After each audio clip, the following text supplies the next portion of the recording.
अस्सलाम वालेकुम। आज हम बात करेंगे टैबलेट साल्ट या सर्ट्रालीन के बारे में। आज हम बात करेंगे सर्ट्रालीन क्या है और किस कैटेगरी की मेडिसिन है। नंबर 2, सर्ट्रालीन मेडिसिन के फ़ायदे और इस्तेमाल। नंबर 3, सर्ट्रल मेडिसिन के साइड इफ़ेक्ट। नंबर 4, सर्ट्रल मेडिसिन की डोज़ या इसको कैसे इस्तेमाल किया जाता है। अब बात करते हैं नंबर 1, टैबलेट साल्ट या सर्ट्रालीन क्या है। दरअसल ये एक एंटी डिप्रेसेंट मेडिसिन है जो एसएसआरआई के ग्रुप से ताल्लुक़ रखती है। एसएसआरआई मतलब selective serotonin reuptake inhibitor.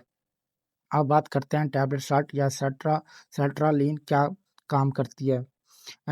Tablet salt ये हमारे दिमाग में सेरोटोनिन नामी केमिकल या न्यूरोट्रांसमीटर को बढ़ाकर अपना असर दिखाती है। सेरोटोनिन एक न्यूरोट्रांसमीटर है जो इंसान के अच्छे मूड, अच्छी नींद और तबीयत के लिए ज़िम्मेदार होता है। सेरोटोनिन की कमी से फिर इंसान को डिप्रेशन, एंग्ज़ायटी, कमज़ोरी की अलामतें आती हैं। अब बात करते हैं टैबलेट साल्ट को किस मसले में इस्तेमाल किया जाता है। टैबलेट साल्ट को डिप्रेशन में इस्तेमाल किया जाता है।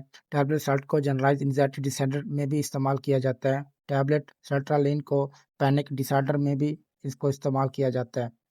इसके अलावा टैबलेट साल्ट को ओसीडी यानी ऑब्सेसिव कंपल्सिव डिसऑर्डर में भी इसको इस्तेमाल किया जाता है।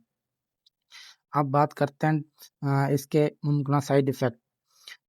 टैबलेट साल्ट के साइड इफ़ेक्ट पहले 1 हफ़्ते तक या 2 हफ़्ते तक हो सकते हैं।